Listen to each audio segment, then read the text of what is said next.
Okay. All right, we will get started. I guess good morning and welcome to 45-Minute Mogul Everything Entrepreneurship. Today's topic is everything bookkeeping. If you've attended the 45-Minute Moguls in the past, you know this is kind of a 2.0 version of something we did last year with Rachel, but obviously very important and very well received. And we're upon tax season again.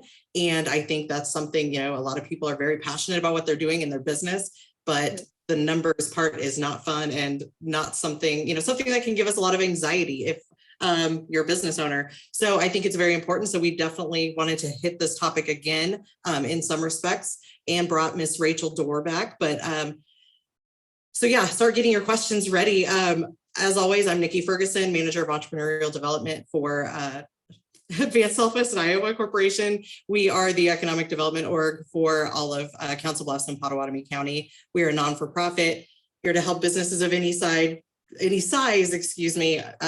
locate, grow, launch, whatever it is here in our communities. With that, there are a few little housekeeping issues. Obviously, we apologize in advance for any tech issues that should arise. Today's webinar is being recorded for some attendees or people that wanted to attend that can't make the 11 a.m. time slot work. And yeah, obviously use that Q&A feature in the bottom to submit any questions you want to ask Rachel.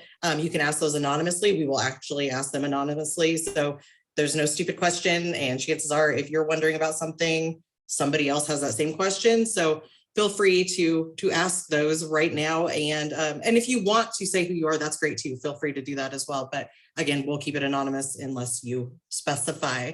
With that, I'm going to give it over to my awesome co-host, Miss Christine Plunkett with the Nebraska and Southwest Iowa Fund. So Christine, over to you. Thanks, Nikki. So, yeah, as Nikki stated, I am with the Nebraska Enterprise Fund. We are a CDFI fund that serves Southwest Iowa and Nebraska with revolving loan funds, training, and coaching. So I am the Southwest Iowa representative, but welcome to the 45-Minute Mogul. And right now I would like to welcome Rachel Dorr back with us today. So we can talk about everything bookkeeping and taxes. So let's get this started.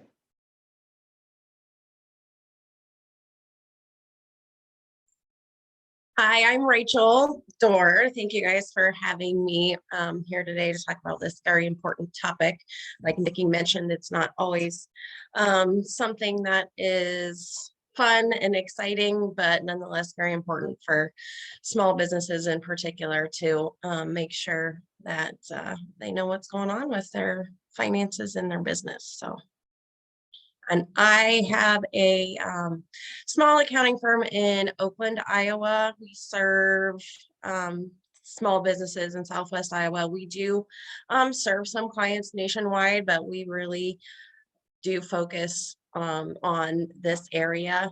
And I really have a passion for seeing helping small businesses realize our opportunities in this area and be able to grow and thrive, and do that through properly managing their financials, which is a big piece of that. Awesome. Thank you, Rachel. And I'm going to go ahead and we have a couple of questions that have been pre-submitted, but just because I've worked with you for quite some time and you have spent some time on our board as well, I've gotten to know you and know that you are very passionate about small business also. Obviously, you're a small business owner yourself. So you understand kind of that mental, what goes into it's all on you.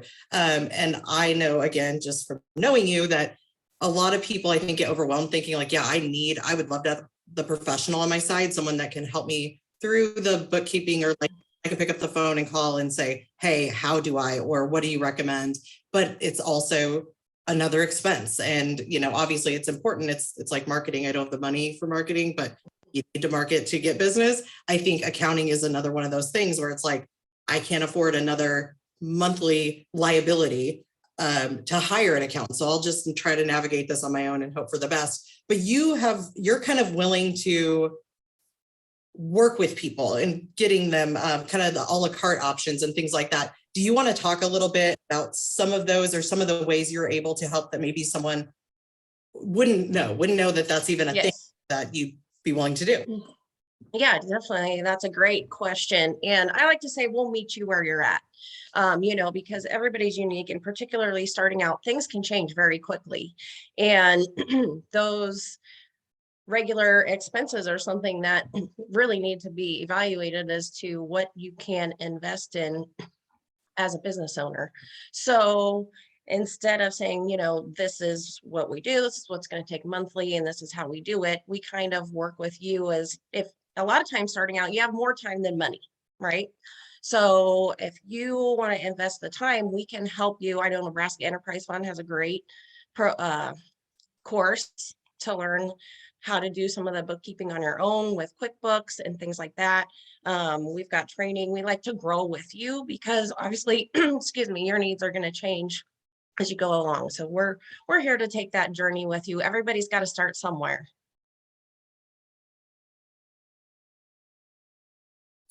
Absolutely. Sorry about that. I was having some issues over here. Thank you for sharing that, Rachel. And I also, you know what, I'm just going to go ahead and hop into these questions. Again, pride ourselves on getting it done in 45 minutes. And if anyone was here last month, I went over. So I'm going to stay on task as best as I can. Most basic we have here, I'll just go into, how do I prepare for tax season? What documents do I need to have in order? Yeah, I think the most important thing is to make sure that you have all of your income and expenses accounted for come tax time. And that's something that, you know, ought to be paid attention to throughout the year and not just at tax time. But I think, it's sort of unrealistic to expect everybody to have, everything ready to go come tax time and not have to like do a little bit of work on the back end and stress out about it. So bank statements are a good thing to gather and go through, because even though you might be thinking you're keeping track or you got everything written down, you've got a spreadsheet, whatever, things can get missed. And honestly, we're in tax season for 2021. Some of this stuff happened a whole year ago, right? So we can't necessarily remember things when it comes time for taxes. You're like, oh yeah, I did, buy that. And starting out, we know that you don't mix your business and personal expenses. It's important to have a separate bank account. Well, that's not always the case. And we, starting out, will put our own money into our business. And that's something you want to make sure you don't miss out on accounting for when it comes time to do your taxes, because there's certain things that will help you out long term, like if you've made larger investments on the front end for that. So as far as documents, your tax professional is going to love you if you can get a profit and loss statement, and that's going to show all of the income and expenses for your business throughout the year, broken down into what category it is and where that goes in for your tax deductions. And then on the other side, depending on how you're set up, you'll want to review a balance sheet, which shows all of your company's assets and liabilities. And that is important come tax time, and also important for you to know, where you stand financially as a business. Depending on the industry you're in, you're going to be getting like maybe 1099 NECs. That stands for non-employee compensation. A lot of service-based businesses will get those.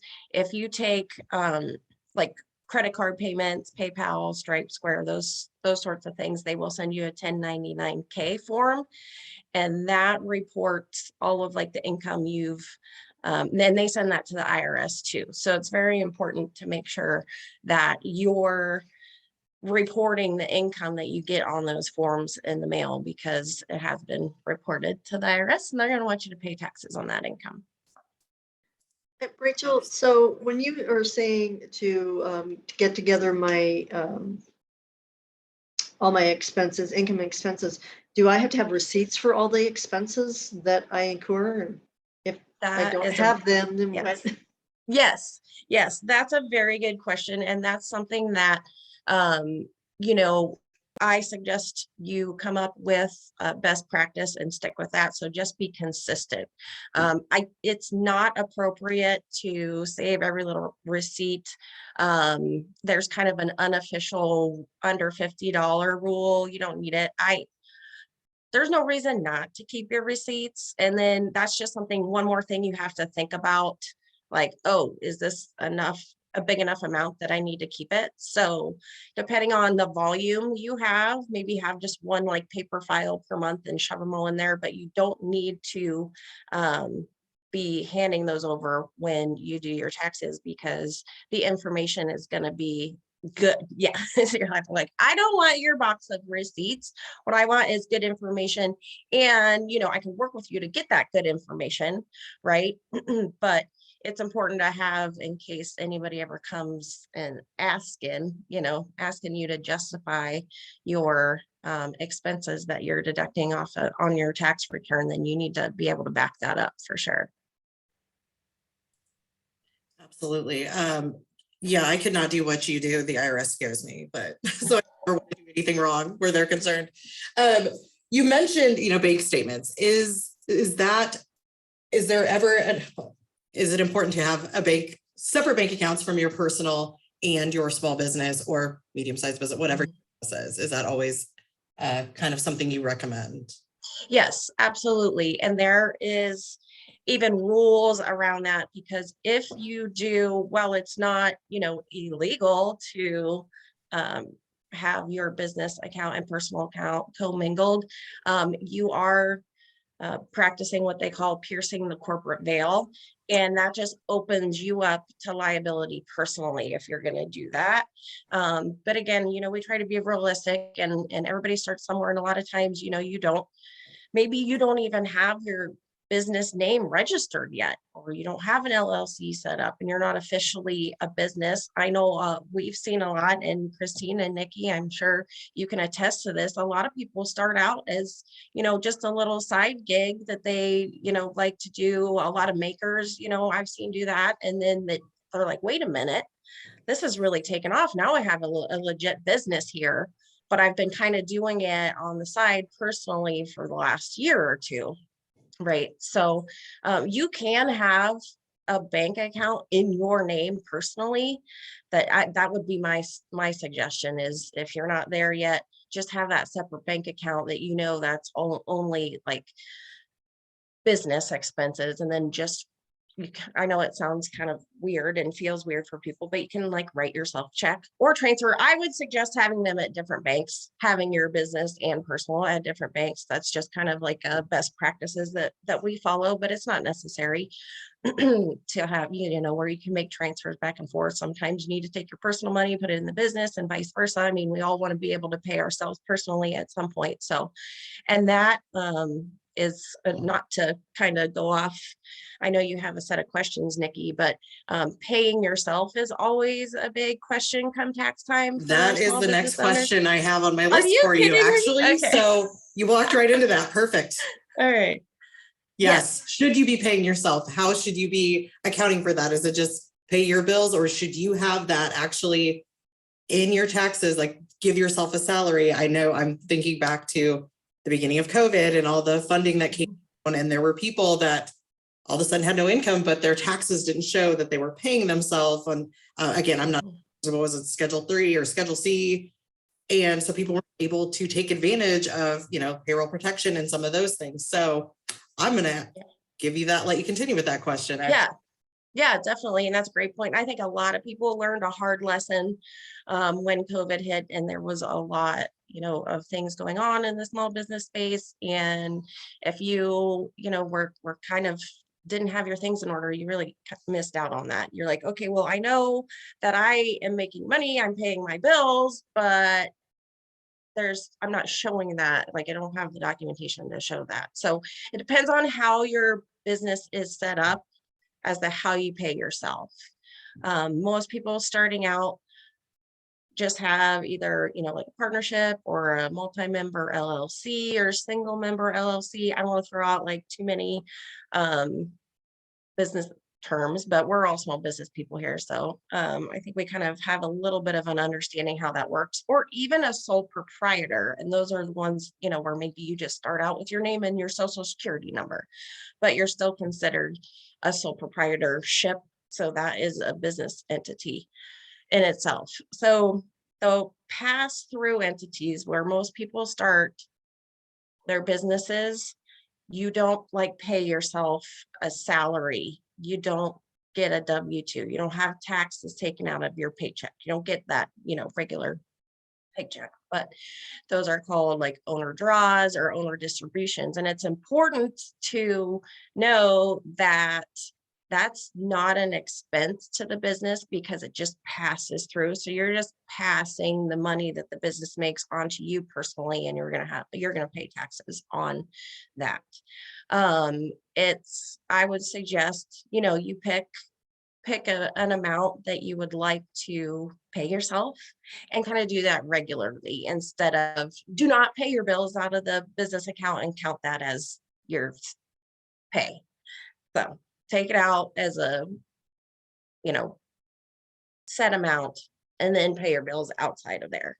That would be something that I would suggest that you do. And again, things move quickly and they change quickly. You can always change, but you got to start, with something. And I would say keep it consistent. Like, okay, a lot of times once a month is good for small businesses, just because you kind of know what you need to live on once a month. The cash flow might not be there to pay yourself every week, but yeah, pick that amount, pay yourself, and then use that to cover your personal expenses. Awesome. Are there any new deductions or anything different to the tax law this year, or anything that's changed immensely? Obviously things have been nuts for 2 years, but is there anything big that has changed as far as their small business deduction? Yeah, no, that's a great question. And yeah, we've had lots of fun changes over the last couple of years. So it's been interesting, but I'd say one of the biggest one for businesses is that for 2021, if you haven't done your taxes yet, and then also for this year, 2022. So keep in mind as you're moving along this year is 100% of business meals are deductible off your taxes. So it was one of those things that people would use and abuse back in the day. And so they decided, hey, we're not giving you 100% of your business meals anymore. We're gonna call it 50%. So it's been that way for a long time. But then with the pandemic, we want to support and keep our restaurants open. So that is 100% tax deduction. That's 100% tax deductible business related meals, and it has to be like prepared food. It can't be like food that you just like snacks and stuff that you have in the office. So like legit business meals, because the whole point is to help out the restaurants with that. So if you haven't done your 2021 taxes yet, keep that in mind when you're getting your expenses gathered. And then also for this year too, you can use 100% of that expense to reduce your tax liability. Awesome. Yeah. We have a new question that just came in the chat, actually. Again, anybody who's just popped on or whatever, feel free to use that Q&A, or the chat's fine too. But can you please explain more about the owner's draw not being an expense? Oh yeah, that's definitely a great question, and that's something when you are looking at your company financials and looking at that statement, you've got like, your income on the top and then all of the expenses, which the owner's draw is not going to show up on there. That's the balance sheet. So we'll kind of get to that. And then at the bottom, it'll have like your net income. And let's say it's, a nice number. Let's say you've got, $100,000 net income for the whole year at the bottom. Sorry, my son is in the way there. But you're like, but I don't have $100,000, right? Like, where did that money go? So that's where, if you've taken money and paid yourself some of that net income throughout the year, that's what's going to show up on the balance sheet as owner's draw, because that is equity in the business. So you as the owner now, if you decide to be like an S corporation or a C corporation and you have yourself on payroll, then that is considered an expense to the business, because the business actually pays taxes on the income, but as like a pass-through entity. So it's basically just moving the income from the company to you personally through the owner's draw. And then that just builds up over time as your equity. So you'll see that if you have taken out $50,000 for your pay, for the first year, and then the next year that'll accumulate to $100,000, and that just shows your equity in the business as what you've paid yourself over time. And then but you don't actually report what you paid yourself. That shows up on that net income when you do your taxes. I'm hoping that makes sense. I'm sorry. So when you're filling out the Schedule C, if you are a business that takes owner's draws, you're going to do a Schedule C on your taxes, and that net income is going to have what you've paid yourself in it. If that kind of helps make sense. Awesome, thank you. Okay, debating if I'm gonna put these together. Let's just, first of all, how do I find my break-even points? I don't know if that's to do with knowing where to start paying yourself or when it's safe, but I'll just let you interpret that as the accountant. Yeah, definitely. No, that's a great question. And that's an important thing to know because again, things change quickly as you're starting and growing your business, and it's easy to kind of get lost and not know where you are. So finding that break-even point, which really is like how much gross income, so how much money do I have to have coming in to even run this show,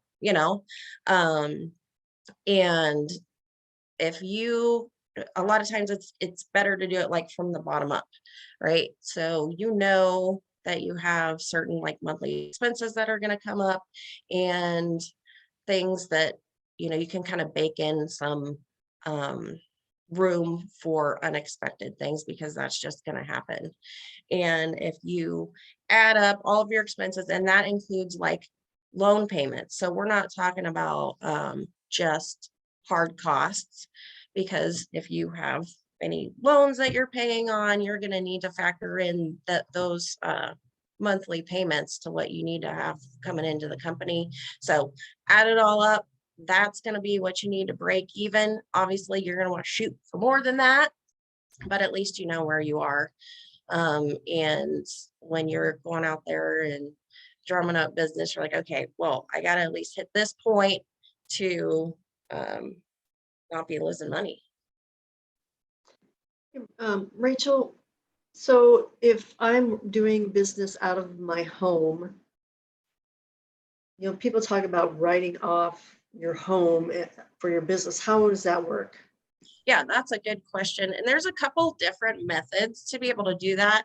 I am personally a fan of the simplified home office deduction, where you just take like the total square footage of your home.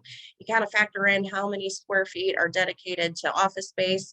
I know it's kind of a little bit of an unrealistic thing to like, I mean, I'm at home right now. This is my kitchen counter. Like, we use this for other things too, right? So that's again, going back to like simplified, like let's just maybe kind of keep it simple, and you go off percentages of what you use in your home. You can split and splice things out, but I will say that the home office deduction is a great one for people who work from their home, but it's something that is quite often abused. So it's important to really be able to justify that, and then also have, a trusted tax professional that can help you navigate that process, because yeah, we want to get as many deductions as we can, but we want to make sure we're within the confines of what that means, and not just, throwing something out there so that we can write it off. Absolutely. And I guess this kind of goes along with it, but not really. And I had missed this question earlier. So what is the difference between actually having a small business or a hobby business? Is it based strictly on income? Yes, it is. And that one gets a little bit tricky too. So I would suggest you don't navigate that yourself and have a trusted tax professional. Really, honestly, I know as small business people, we all are trying to be DIYers and do things our own, and it is very accessible for people to do their own taxes, but knowing when you're no longer, a hobby business, and then when you need to actually be an official entity. You can still be like a sole proprietor, and you don't have to officially like start a business, right? You can do it under your name and your social security number. You're still just, you know, you're not separating yourself from that personal liability. So let's see, I don't remember the threshold off the top of my head. Wait, let's see if I can look it up.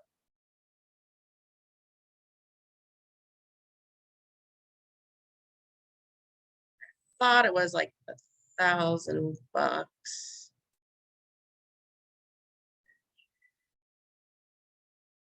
There's also there's better advantages for people as considering yourself as like a small business. So I guess if you're hesitant to be official because you're worried about the tax side of it, there's actually more tax benefits to doing your Schedule C versus just saying you have a hobby business. Because I think maybe in some people's minds are like, well, wait a minute, it's just a hobby. So like it doesn't really matter, but it does if you're making money, because the IRS is going to want their taxes. Absolutely. And we discussed that's where that fear comes in. You don't mess with the IRS. Yeah. What should all be included on the income statement? Good question. So any source of income that you have coming in, obviously, like depending on your industry, like if you have services or you're selling products or anything like that, make sure that if you do take out a loan for your business, that is not showing up as income. That is a common mistake we see sometimes, because you're like, oh, money's deposited in the bank. That was money that the business made, and it's not. And another reason to keep track of that, because if you're looking at your bank statements, you can't just rely on every deposit being income that should be on that statement. So any products and services that you sell need to show up as your income. If you get commissions or kickbacks or anything like that, that's going to be other income. Sometimes we see businesses that have interest income, so that's like another thing that you would need to include. And then you have all of your expenses, office supplies, utilities. If you are paying people, that's where your payroll and stuff is going to go. Even your subcontractors, if you contract out any labor or anything like that, if you don't have employees.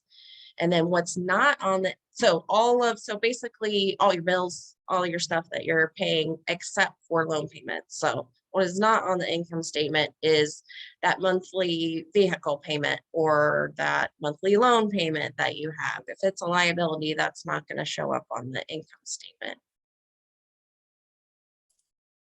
And so I'm assuming then what they're going to need to keep track of, if they don't have a U, which I would recommend to anybody watching now or later, like if you don't have an accountant that you trust or know, talk to people or talk to Rachel. Again, she's very grow with you, as she said earlier. Have the conversation. I'm guessing you're not going to add the expense to someone, just have that initial kind of conversation with you. So yeah, at the end of the day, definitely call a professional. What software do you recommend for bookkeeping? That's a really good question.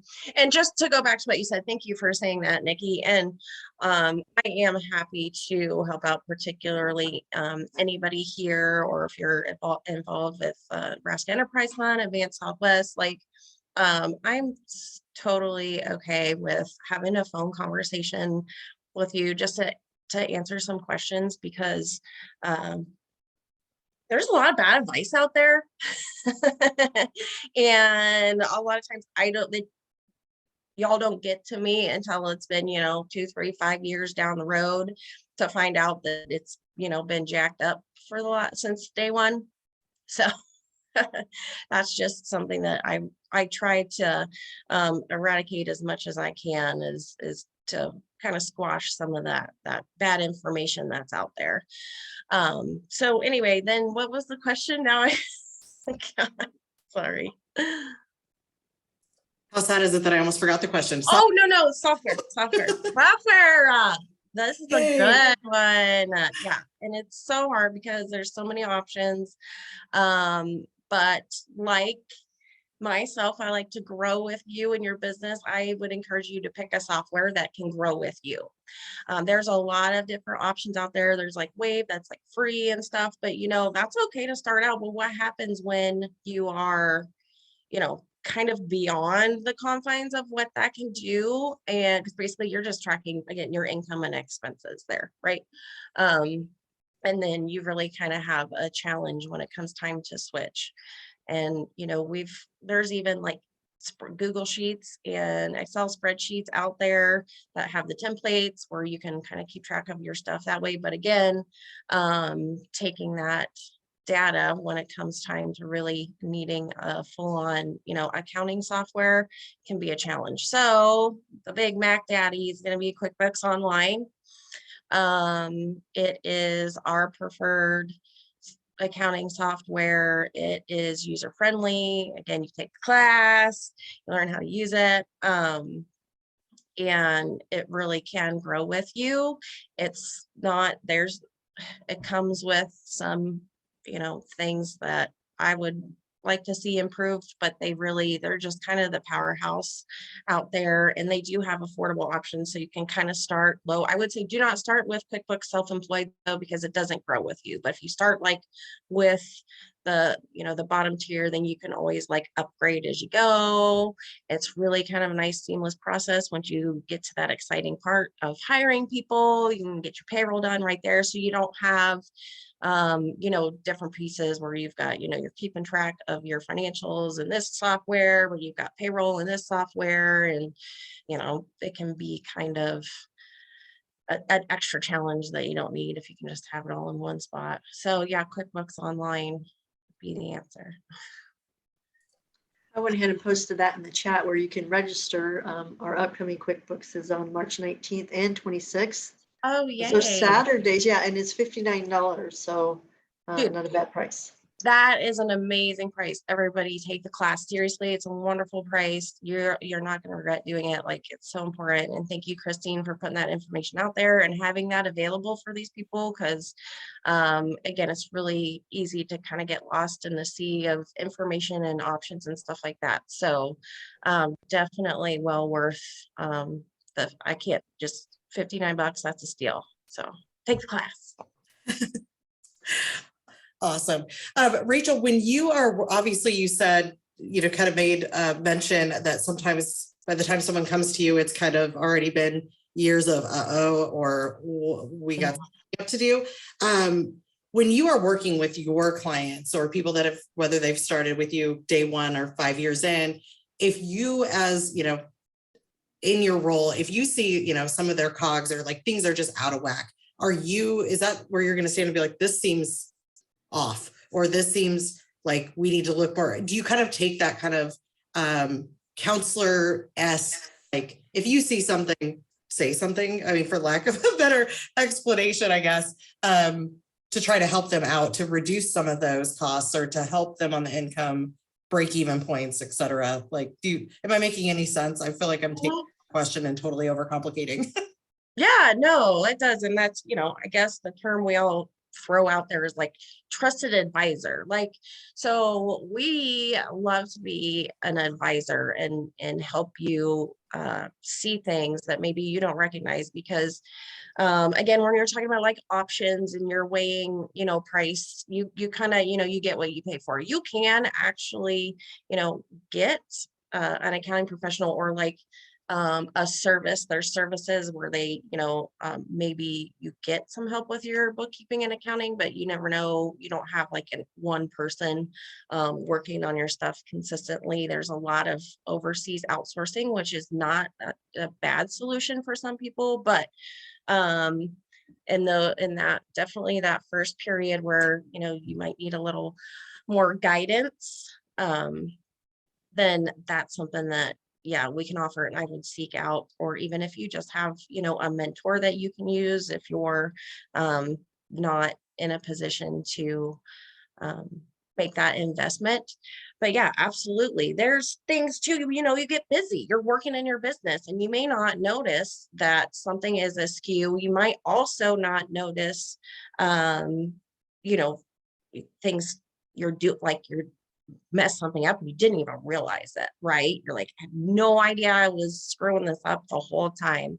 And there's really, I think sometimes a disconnect between, you know, accountants and business owners where, you know, it's kind of like an us versus them, you know, but we don't have that philosophy. We work together. We're all part of the same team and like nobody's perfect and everybody has to start somewhere.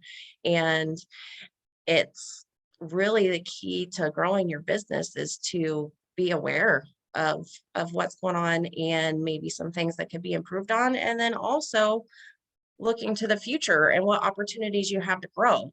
If you see, let's say you're selling like products or something, and you may have like your favorite thing that you absolutely love and you're totally passionate about, but maybe you're not selling as much of that, or maybe it costs you too much. Maybe like your overhead's too much to like try to like produce this product. And I don't know, I'm trying to be general. It's a little bit easier. Like, and if anybody has any like industry specific questions, I'd be happy to help with that.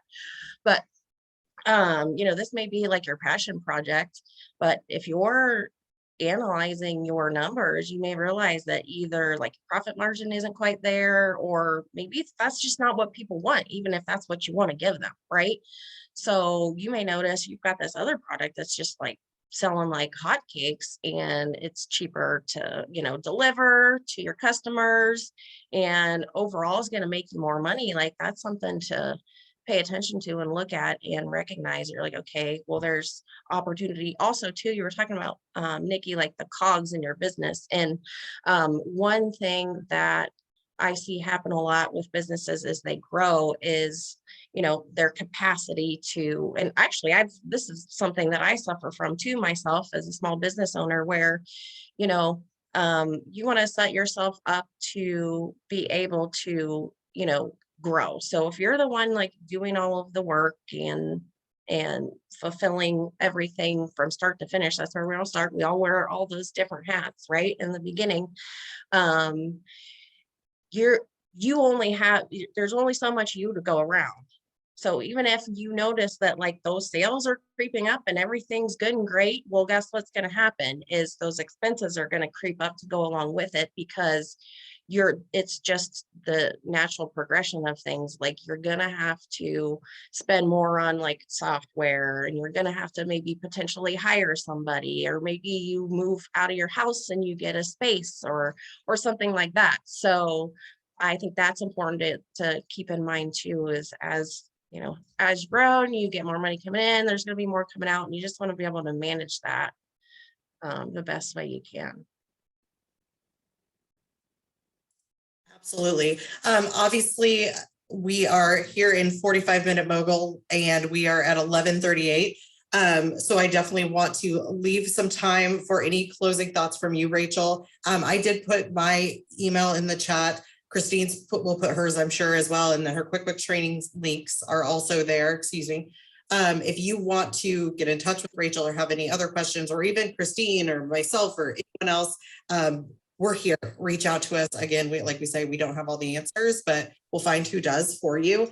And then Rachel, if you want to, obviously we have things going on. If you want to know about some of the events we have upcoming, or the meetups, or different classes that could become anything that might be of interest to you as a small business owner or someone who's working on a startup or thinking about starting up, reach out to us. You know, we're a free service, so we're here to kind of help make those connections. Rachel is also, I see, put her contact right there in the chat. But Rachel, if you have any final thoughts or any plugs about your business or other things that you offer, I mean, now's the time. Feel free. The floor. I wanted to ask Rachel. Rachel, so as a small business, can you kind of give them an idea of what a monthly charge, if they wanted to hire you to help them, what would a monthly amount that they'd be looking at? That's Because a, I think yeah, some people think they can't afford it, and really, I don't think yes. it's as bad as what they think it's gonna be. No, you're absolutely right. So then that's a good question. We have probably like our lowest tier, you're looking at like 175, $200 a month. And a lot of times that's going to include your software subscription because we do get breaks on the QuickBooks pricing as accountants. So that's another way to help save some money is when you're bringing on somebody on a regular basis, is that, you know, is going to eliminate. So we're basically, you're eliminating that monthly cost. I mean, it's still there, but it's baked into that. It's baked into the cost. So the one for 175 a month, you can get the software, you can get somebody that, you know, knows your business, cares about you. But you're going to be doing most of the work at that rate, which I don't think is necessarily a bad thing either, because it gets you, I like my clients to be involved. And of course, we're here to help you out. You get busy. You don't really, that's something that's easy to outsource. But starting out, I think it's very important to understand, you know, what's coming and going and what that looks like for you. So if you're willing to do a little bit of the work yourself, you can save some money there. And then, you know, most people, once they get rolling, they've been around for a few years, fall somewhere between, you know, like the $400 and $600 a month range. Definitely, I consider it an investment in your company. And it's, what I worry about is what it costs you not to do that. Then be a lot greater than the investment that you make with your accountant or bookkeeper. Very good. I'm having mute button issues today, so I apologize. Christine, great question. And again, if you have questions for Rachel or want more details, I mean, obviously she can't break everything down here in this, you know, format, but definitely I would say reach out to her, and she's awesome, great person to work with. So, Christine, do you have anything coming up beyond QuickBooks that you'd like to chat? I would like to bring up, looks like we have a small business clinic that's a webinar today, this evening. I don't have details on that, but you go online and look that up. But I do have the small business clinics over in Omaha at the Highlander on the 9th of March from 10 to 2. And so what that is we have resource providers there at booths, and you can just come and go as you please. You just walk around and visit with them. You can ask them questions directly. So it's a great event. So if you get a chance, pop on by. Awesome. Well, with that, I will give you 3 minutes. We're getting back to being within 45 minutes. Yes. Yes. But again, Rachel, thank you. Cannot thank you enough for sitting in and answering questions for everyone. Appreciate your time. You're awesome. Yes. Again, Thank you, Rachel. 2 years in a row that Thank you've you done for this, having and me. you're awesome. So thank You you. guys are awesome. Oh, We're all awesome. yeah. Hey, everybody, have an awesome day. Thank you. Thank you guys. Thanks for attending. Bye. Bye.